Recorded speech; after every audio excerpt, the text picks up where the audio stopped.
Previously on Queens of Wonderland. They found Alice Liddell in Arkham Asylum, pale and terrified.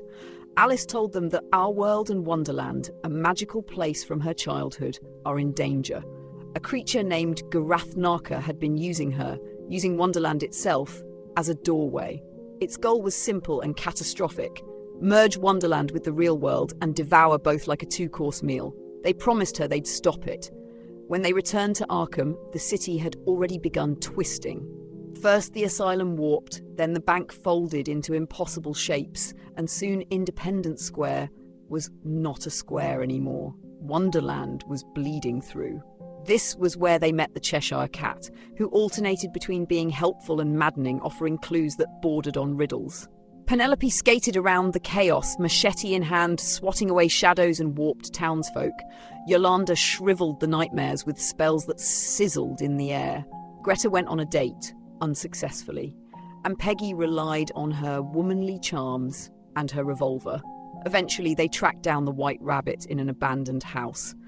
Peggy, athletic from years of showgirl choreography, chased it through half of Arkham before the rabbit leapt into a deep pit. Naturally, they jumped in after it. The fall slowed, like time was second-guessing itself, and at the bottom they found a potion labelled "Drink Me" and a cake labelled "Eat Me." They drank the potion and shrank small enough to slip through a little door. Peggy pocketed both refreshments for later. Never waste catering. On the other side was a vast shoreline beside an endless sea. A mass of exhausted animals ran in circles while a frantic dodo yelled at them to keep going. He urged them to join the race. Confused as to what was going on, they declined. Moments later, every animal withered into bones, the dodo too, leaving them staring in horror. Wonderland wasn't stable, it was collapsing. So they continued along the shoreline, unsure what waited next.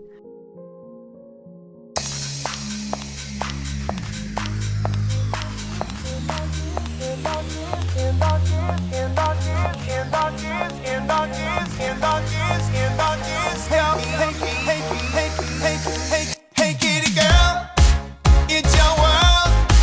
When you walk the street, step into the beat. Hey kitty girl, get your twirl in the disco heat. You're the boogie body rockin' queen. Gone tomorrow, but you're here for today. Catwalking like the world is your wrong way. People say that when the dog is away, kitty cats are gonna come out and play. Hey kitty girl, it's your world. When you walk the street, step into the beat. Hey kitty girl, get your twirl in the disco heat. You're the boogie body rockin' queen. Boogie body rockin' queen. Boogie body rockin' queen. Boogie body rockin' queen. Boogie body rockin' queen. Boogie body rockin' queen. Boogie body rockin' queen. Boogie body rockin' queen. 9 lives ain't as long as it sounds. No time for pussyfooting around. Bad kitty, good pussy meow. Tell Papa, hey, your cat has been found. Hey kitty girl, it's your world. When you walk the street, step into the beat. Hey kitty girl, get your twirl in the disco heat. You're the boogie body rockin' queen. Boogie body rockin' queen. Boogie body rockin' queen. Boogie body rockin' queen. Boogie body rockin' queen. Boogie body rockin' queen. Boogie body rockin' queen. Boogie body rockin' queen. Hey kitty kitty, hey kitty kitty, hey kitty kitty, yeah. Whoa, kitty kitty, hey kitty kitty, hey kitty kitty, yeah.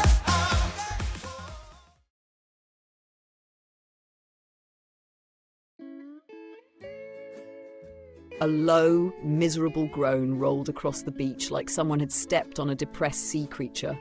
Peter blinked at the sky, too bright, too pink, too bendy. Definitely not Arkham, or any place a sensible man would choose to wake up. He pushed himself upright, sand stuck to his eyelashes, and nudged the figure next to him.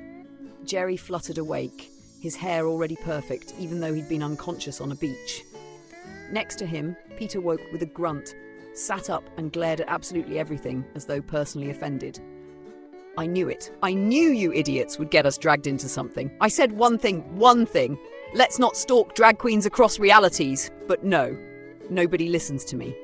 Peter, unfazed, brushed sand off his shirt. We're following Peggy Pancakes, Peter. It's not stalking. It's admiration, reverence, education.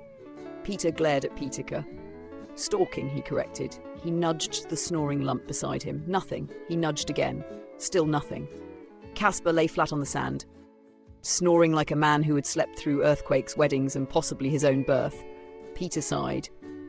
Typical. He grabbed Casper by the collar and began dragging him forward, Casper's limp body leaving a long, smooth trench behind them.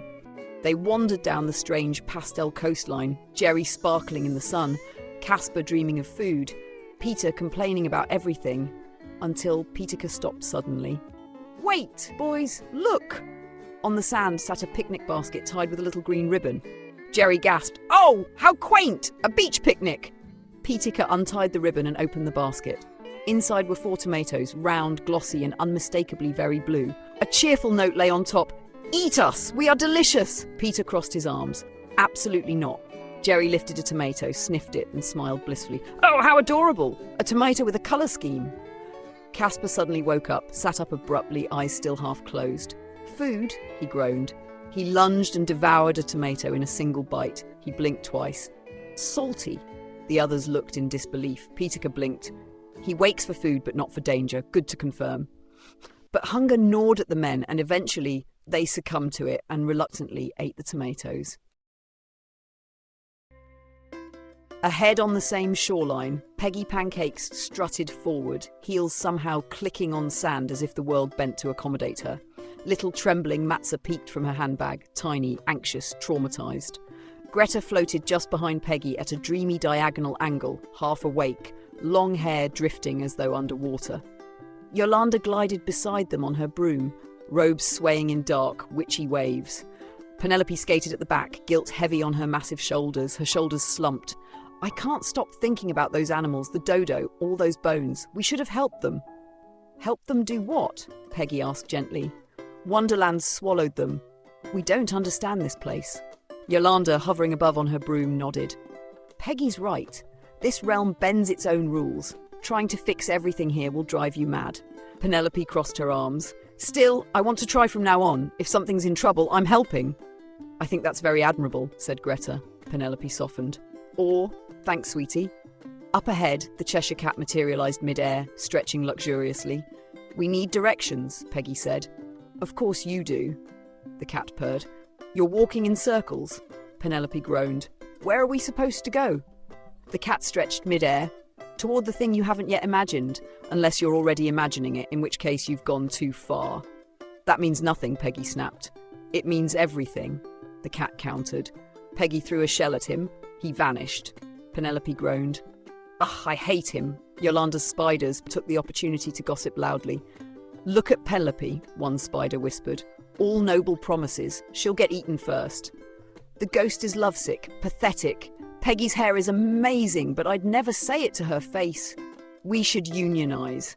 Quiet, Yolanda snapped. You're all insufferable. The spiders gasped, offended. We are delightful. The shoreline curved again, bent toward a cluster of pale stone and scattered seaweed.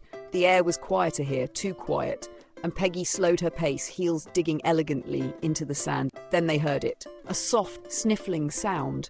Then a hiccup. Then a full, watery sob. Around the bend sat a giant seashell, tall as a small cottage, shimmering softly under Wonderland's strange sky. And beside it, curled into itself, was a small crab, shaking with grief. Its claws trembled. Its shell glistened with tears. Penelope skated up first, careful not to alarm it. Hello, are you okay? She asked gently. We're, travellers. I'm Penelope. These are my friends. The crab looked up with 2 big, watery eyes. No, it wailed. Everything is ruined. Ruined. Peggy stepped forward, voice soft but regal. Sweetheart, breathe. Tell us what happened.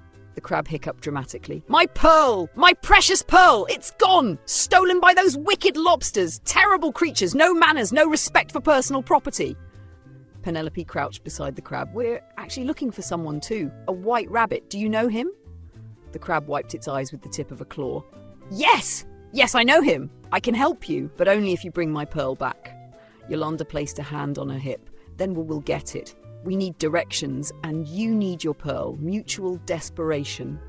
Beautiful, Greta asked. Okay, where did the lobsters go? Oh, they scuttle around the red rocks. The crab pointed a trembling claw. They're brutes, brutish brutes, and if you're going that way, beware. They will snap without warning. Penelope said excitedly. Don't worry, little crab, we will get your pearl. Greta floated eagerly, sparks of excitement flitting around her. Okay, first things first, we need a plan. Scout for the lobsters and see if they want to talk. Yolanda nodded. Step 1, figure out what's around us. Greta, take the sky. I'll take higher sky. She mounted her broom. Penelope, Peggy, watch the crab, Yolanda instructed. And Matza, she's vibrating. Indeed she was. Tiny Matza shook like a panicked raisin, barfing a droplet the size of a raindrop into the sand. Peggy sighed lovingly. She's trying her best. Greta and Yolanda took off. They swept across the area, searching for red rocks and wicked lobsters. Unbeknownst to the women strolling the shoreline, in the ocean there sat a single unremarkable rock poking out of the water. It was doing its best to mind its own business. Behind the rock a pair of eyes surfaced. Then a head, a fish head. Oh my God, boys! Boys! We found her! Peggy Pancakes! It was unmistakably Pitika's voice, but coming from a fish head attached to a pair of very human legs kicking wildly beneath the surface. Another fish head popped up next to him, this one glaring with the exasperation of someone deeply disappointed in his life choices. Wonderful. Great, Peter grumbled. And we're stuck like this. Casper floated nearby, half submerged, snoring peacefully, waves sloshing over his legs. Casper! Peter hissed, poking his side. Wake up! Casper blinked once. I'm up. Peter lifted his fins helplessly. Look at us! Fish torsos, human legs! We're reverse mermaids! Before Pitika could retort, a splash sounded. Jerry rose from the water in a shimmering arc, posing atop the rock with the grace of someone who had practiced this moment for most of his life. He was not a reverse mermaid. He was, in fact, a full mermaid, a truly beautiful mermaid, long hair cascading, tail shimmering like an underwater jewel, skin glowing like marble. Behold me! Jerry sang. Oh, boys, I feel like a princess, he giggled, wiggling his tail. Peter groaned. This is unfair. Pitika gasped. Deeply unfair. They stared out of the water toward Peggy Pancakes, who was marching gracefully along the beach. Pitika clasped his fins together. She's so majestic, Jerry sighed happily. She really is. Pitika grabbed Casper by the fin. Come on, we need to follow the women. The fishmen paddled forward awkwardly, splashing like overturned buckets, while Jerry effortlessly glided in front of them. Back at the shoreline, Greta descended first, still glowing slightly. Mistress Yolanda found them, she announced breathlessly, though ghosts technically didn't need breath. The lobsters! She's waiting near the red rocks. Good, Peggy said. Let's go. As they walked, Penelope frowned at the ground. More bones. More withered shapes of Wonderland animals, frozen in exhaustion. Greta whispered, Reality here, it's collapsing. Penelope sighed. I should have saved them. Peggy shook her head gently. Love, you can't save a world you don't understand yet. The women hurried along the beach until they found Yolanda crouched behind a cluster of strange bushes, her broom half hidden, her spiders clicking angrily. Hush! Yolanda snapped. All of you hush! You're louder than the tide! We whisper, one spider hissed. You clack like rusty hinges, Yolanda shot back. She turned to the women. Come quietly, the lobsters are up ahead. Peggy leaned in. Did they see you? Yes, Yolanda whispered. They are aggressive, one guard outside a burrow. I tried approaching politely. They tried to murder me. I retreated. Peggy bit her lip. Could they have the white rabbit? Possibly, Yolanda said. Or the pearl, or both. It seems these creatures collect things. They hoard. They hide. The women huddled. What do? We need to come up with a plan, Penelope whispered. The women started discussing their method of approach. They debated, they muttered, they brainstormed. Finally, they settled on a plan. Elsewhere on the same cursed shoreline, but nowhere near where they wanted to be, the four men finally crawled out of the sea, gasping and exhausted. The tomato curse had faded. Their upper halves were human again. Their lower halves were human again. Their clothing, sadly, was not. All four stood shivering on the beach. wearing only seaweed carefully draped over their essentials. Peter fell to his knees. "Land! Finally! Blessed land!" Peter groaned. "It took hours! Hours! And for what?" Jerry flicked seaweed off his shoulder. "Boys, let us never speak of this night again. We need shelter," Casper said, groggy, "and we need food. Real food." Peter already had a stick and string. "I'll fish. Somebody needs to keep us alive." Jerry started assembling a fire. He found rocks and sticks lying around and arranged them into a beautiful campfire. Peter crouched by the water, his long and prickly fingers poised like claws. "I'll catch them manually. Fish don't stand a chance." Casper, trying to be helpful, decided to tell the company about the etymological origins of the word fish. "Casper," Peter barked. "Not now." Casper continued anyway.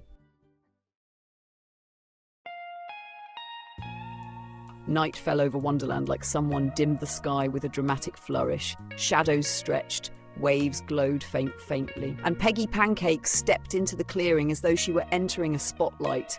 Shoulder strap artfully undone, hair glimmering, the wind staging itself for maximum drama. She approached the guard lobster, hips swaying like she was entering a very questionable beauty pageant. The guard lobster perked up instantly. Peggy leaned sensually against the stone, lifted her chin and breathed. "Well, hello there, big boy." The lobster froze. Peggy continued, voice dripping with charm. "It seems I have found myself all lost and alone in this dark, cold night." She squeezed her left pancake dramatically. "Oh, how terribly frightened I was until I saw a big, strong lobster standing here." The lobster rotated his head. "But Mr. Lobster, your claws are so big and they look so powerful. Oh, Mr. Lobster, hold me in your muscular claws." Penelope slapped her own forehead. Greta, watching from the bushes, whispered, "Is she actually seducing a crustacean?" "Yes," Yolanda said flatly, "and she's disgustingly good at it." The lobster stared at Peggy, then at her dress, then at her shoulder, then back up at her face. He turned fully toward her. Peggy smiled sweetly. She made her shoulder strap fall even lower, almost gracing the lobster with her dignity. The lobster raised one claw and announced grandly, "Your womanly charms shall not work on me, harlot!" Peggy froze, halfway through a sensual wink. "Begone, wench," the lobster roared, lunging at her with a furious snapping pinch. Peggy shrieked and dodged sideways. "Penelope, now!" Penelope, who was supposed to be waiting in ambush, pushed off with full skating force, aiming to smash into the lobster with heroic precision. She immediately hit a rock. She landed face first in the sand. "Ow!" she muttered into the ground. The lobster paused, looked at Penelope, looked back at Peggy, antennae twitching. "Aha!" he thundered. "So it was a trick! I shall cut you in half, you evil succubus!" Before the lobster could strike, Matza exploded out of Peggy's handbag like a tiny rabid meteor. The cat, trembling with primal terror, latched onto the lobster's face, screeching, kicking, and barfing simultaneously. The lobster panicked. "What is this, demon? Get it off! Get it off!" Yolanda finished chanting her spell, pointed two fingers dramatically, and snapped. Shriveling. Purple-black energy blasted the lobster square in the chest. He shuddered, staggered, and finally collapsed unconscious, Matza hissing triumphantly atop his shell before sliding off and hiding in Peggy's bag. "I hope no one heard that," Yolanda said. Penelope pushed herself up, groaning. "Sorry, I slipped." "It's fine," Peggy said, rocking Matza. "We improvised." Yolanda was already rummaging through the lobster's pouches. No pearl, no rabbit. She did, however, find a beautiful coral knife which slipped into her pocket.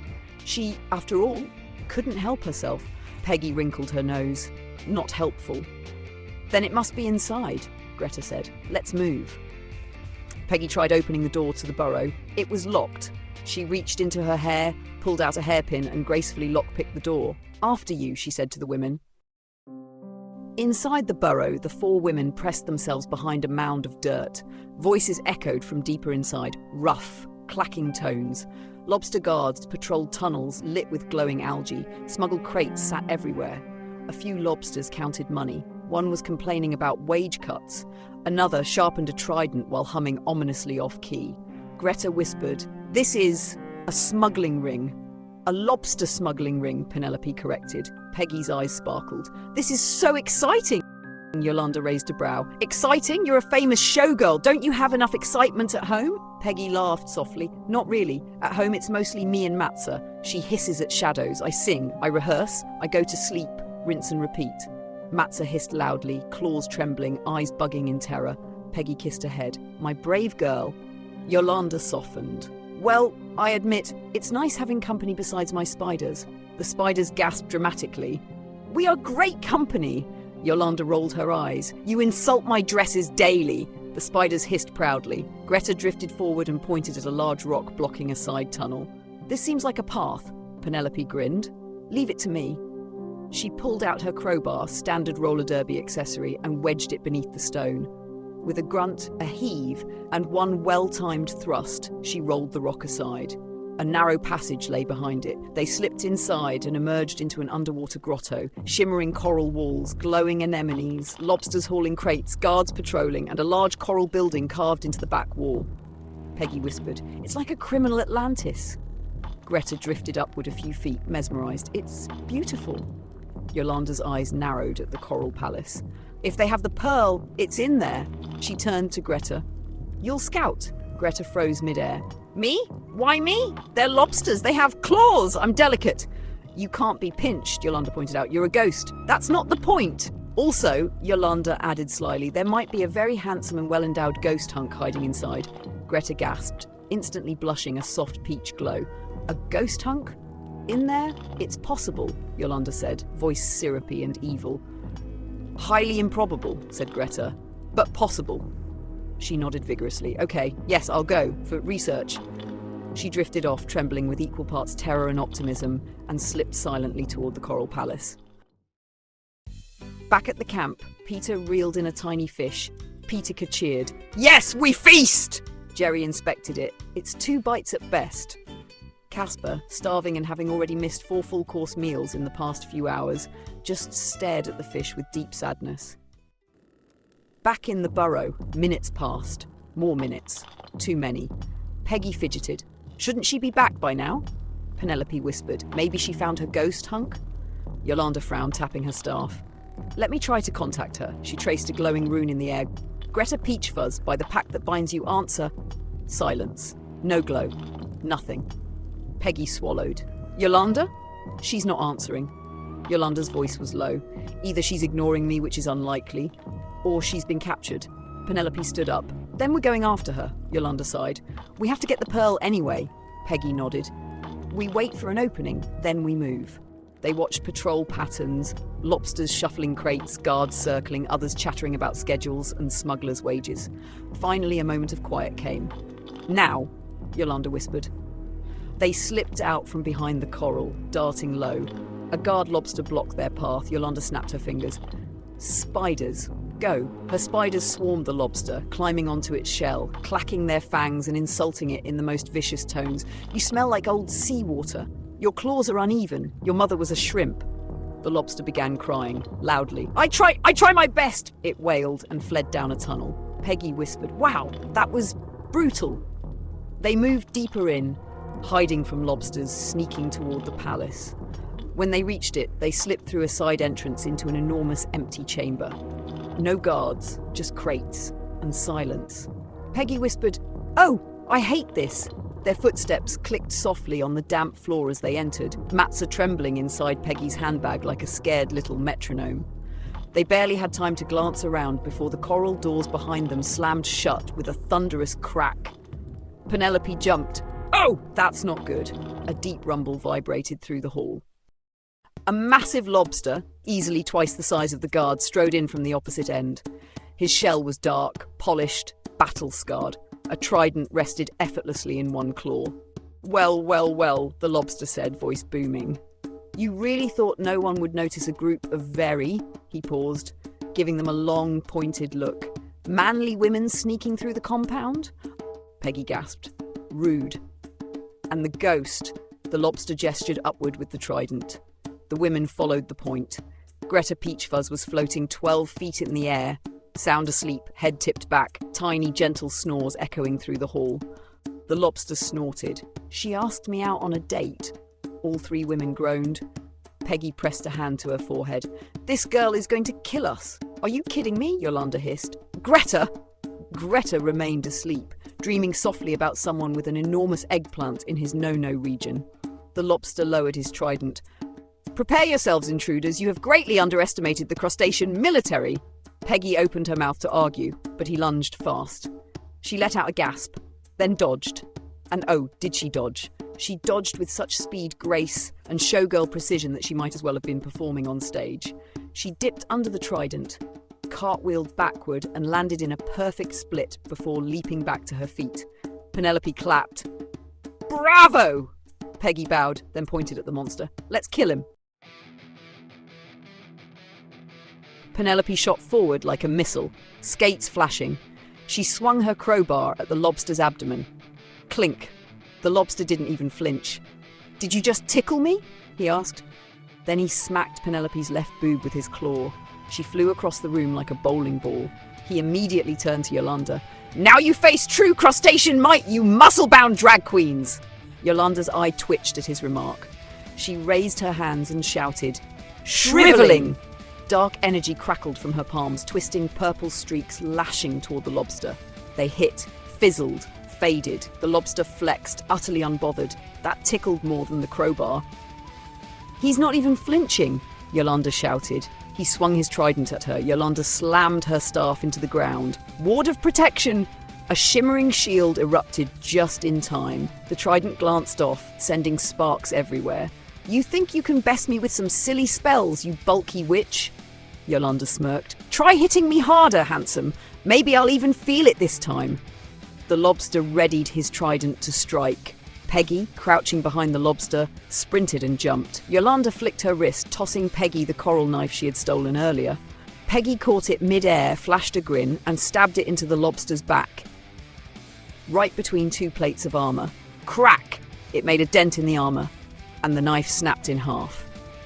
Peggy blinked. "Well, that's something," one spider commented.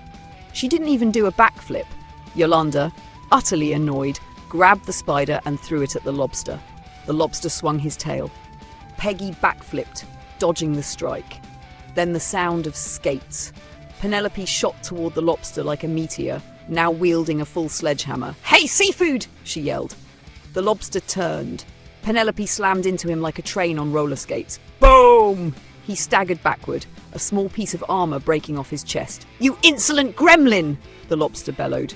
He lunged for Penelope, trident jabbing, but she zipped away, skating too fast for him to track. Peggy whipped out her tiny revolver. "I'll distract him!" she fired. Ping, pang, plink. The bullets left faint dents. "Ugh, useless," Peggy hissed. The lobster laughed at Peggy. "That's cute." Yolanda was panting, sweat dripping down her temples. "We cannot keep this up." She threw a rock at Greta. It went through Greta's ghostly forehead. Of course it did. "For crying out loud," Yolanda hissed. The lobster swung his claw at the women. Peggy barely dodged. Matza burped and fainted for the 6th time.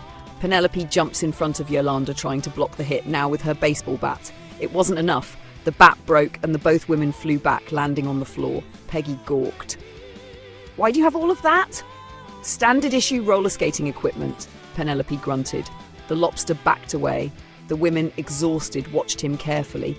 Then he lunged towards them like a boulder. He jumped, his trident raised. But during that jump, something magical happened. He jumped straight towards Greta, and while flying through the air, his lips touched Greta's lips. Greta suddenly woke up inside the lobster, her heart fluttering. The lobster recoiled in disgust in midair and landed on the floor. Greta blinked. It's as if time had slowed down for her. She scanned the chaos, the broken armor, the exhausted women, the giant lobster roaring insults, and gasped. "Cook him!" she shouted desperately. "Yolanda, cook the lobster!" Yolanda froze. Then a wicked grin spread across her face. "Oh, darling, yes!" She lifted her hands and called upon her dark patron. She grinned in pain as her chest started glowing bright red. Azure light crackled around her fingers, bright, hot, furious. The lobster sneered. "The witch thinks she can summon a candle flame? How adorable!" Azure flame! Blue fire erupted. It slammed into the lobster, engulfing him in searing heat. He screamed, claws thrashing wildly. Yolanda's chest grew brighter. She wailed. Silk started enveloping her hands. She made the flame burn even hotter. Peggy fired again, aiming at the exposed gaps. Penelope swung her sledgehammer, smashing into weakened plates. Greta blinked groggily, still with butterflies in her stomach. Yolanda kept the azure flame burning, teeth clenched, eyes glowing with fierce witchlight. The giant lobster staggered, sizzling, cracked spiderwebbing across his armor. He gave one last twitch, then crashed to the ground, smoking, charred, and very, very defeated. Silence. Then the women collapsed onto the floor, gasping, except Greta, who hovered apologetically. I'm sorry, Greta whispered, drifting down a little. Yolanda sighed. Peggy waved a limp hand. Sweetheart, in the end, it was you who saved us. The whole cooking idea inspired. Greta sighed. Thank you. And there were no ghostly studs in here, not even one. So disappointing. Meanwhile, on the beach, Peter's fishing rod broke. Jerry tangled his line in a tree, despite no trees being nearby. Peter scared all the fish away. Casper lectured them on the etymology of the word failure until they lost the will to continue. Eventually, they just collapsed into sleep, hungry, cold, grumpy, and dreaming of Peggy pancakes. The victorious silence lasted approximately 3 seconds. Then came the noise. Clack, scrape, thud, thud, thud. Peggy's head snapped up. Oh no, that's more lobsters, Penelope groaned. We just finished one. Yolanda stood, brushing coral dust off her robe. Move, move, move, barricade the door. Penelope bent her knees and, despite every bone aching, lifted a massive coral closet. Out of the way, she grunted, shoving it in front of the door. The entire frame groaned under the weight. It landed with a crash. She wiped sweat from her brow. That'll hold them for maybe a minute. A familiar grin materialized in midair. The Cheshire Cat appeared upside down from the ceiling rafters. Oh dear, he murmured. Blocking the door won't stop people determined to get through a door. Peggy threw a piece of broken shell at him. He vanished. Penelope brushed hair from her forehead. We need to find the pearl and the rabbit. Fast. We split up. Yolanda nodded. Right. Time is short. My spiders, disperse. Hundreds of tiny legs skittered as Yolanda's spider army scattered into cracks, crevices, vents, rafters, everywhere. Penelope shuddered. They creep me out. They creep everyone out, Peggy said. One spider yelled back. Well, you creep us out as well, you fat cow. Terrifying, Penelope added. Peggy ran towards the back wall, which had a bunch of crates stacked neatly near it. Greta sank gracefully through the floor, her ghostly form passing through coral like fog through curtains. Penelope pushed open the door to a large storage chamber on the right wall. Yolanda ran towards the body of the lobster. After a minute of searching through his armor, a spider came up to her. Ma'am, you're going to want to see this. The spider opened a secret compartment in the lobster's shell, and inside was a beautiful coral jewelry box. Yolanda's eyes glowed. She patted the spider on the head, took the jewelry box and opened it. Inside were 3 beautiful iridescent pearls. Bravo, Yolanda, treasure secured, she applauded herself. She also bagged a few trinkets she found on the lobster. They were just begging for a new owner. The women regrouped in the hall. Yolanda held up the jewelry box triumphantly. Pearls acquired. Peggy clapped. Wonderful. Any sign of the rabbit? Penelope shook her head. Nothing. Greta floated up from the floor. No rabbit? Peggy nodded. That's no good, because the lobsters are. Crack! The door frame split. Thud, thud, thud! Claws hammered the barricade. Peggy gasped. They're almost through! Follow me! Greta shouted. I found a tunnel we can escape through in the basement. The wardrobe shook violently behind them as the 4 women sprinted down the hall, down the steps, into the dungeon. Greta pointed at the back cell. Here. They rushed into the cell, squeezed into the tunnel, and disappeared inside. Behind them, the barricade finally gave way. Dozens of lobster feet skittered into the dungeon, antennae twitching furiously. The women crawled through the cramped tunnel, hearts pounding. Then, fresh air. They spilled out into the night, sand beneath them, moon overhead. They peeked over a dune. The lobster smugglers scurried around their grotto entrance. Antennae twitching, claws raised, yelling orders, sniffing the air, searching every direction. But it was night, and night hid everything. They crouched low, slipping away into the darkness. The lobsters grew smaller and smaller behind them until the beach curve hid them entirely. Finally, when they were safely far, the women collectively exhaled. Peggy threw her arms up. We did it! We fought off a giant lobster overlord, snuck through a warehouse of criminals, found pearls, almost died 12 times, and nobody's hair caught fire. Yolanda dusted off her robe. What I can't believe is that massive lobster called us manly. I mean, rude, Peggy gasped. Uncalled for. My shoulders are sculpted by nature and hard work. Yolanda held up the pearl box dramatically. Well, at least the heist was a success. Indeed it was, Peggy said. She turned to Matza, who trembled and burped teeny-tiny, terrified burps. My brave little girl saved the day too. Matza hissed at nothing. That's right, scream at the darkness, darling. Eventually, they returned to the crab's giant shell. The crab poked her head out, eyes wide, trembling with hope. Did you find it? Peggy held up the jewellery box and popped it open. 3 pearls gleamed inside, round, luminous, perfect. The crab gasped so loud it echoed. She scuttled forward and lifted the largest of the 3. The crab clutched it lovingly, like a mother reunited with her lost child. My pearl! My beautiful, shimmering baby! Oh, thank you, thank you! We're glad we could help, Penelope said, bowing dramatically, then nearly losing her balance. As promised, Peggy said, we need information. We're looking for a white rabbit. Oh, him, the crab said.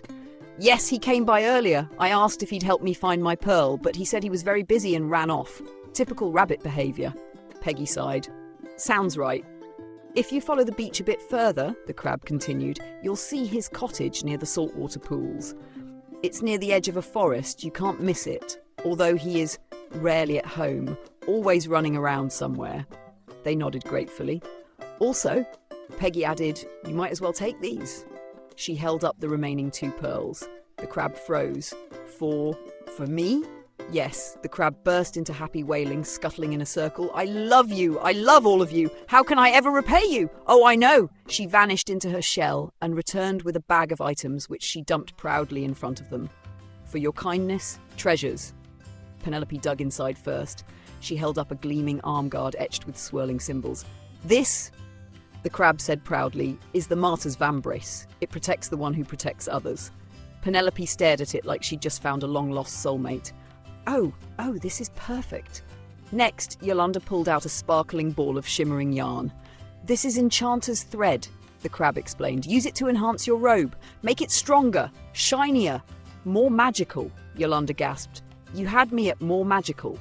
Peggy reached in and lifted a golden skull, small, luminous, beautifully unsettling. This is Charon's obol, the crab said. Some say it is cursed, superstition if you ask me. This little artifact will make you stronger in the long run. Peggy held it up like a priceless trophy. I adore it. Finally, Greta drifted close as the crab pulled out a heavy, leather-bound tome with metal clasps. This is the magnum opus of Dr. Pebble, the greatest Wonderland linguist to ever live, the crab said proudly. Very rare, a book so detailed it nearly killed 3 proofreaders. This book contains linguistic revelations and forbidden grammatical knowledge unlike any in this world. Greta clutched her chest in delight.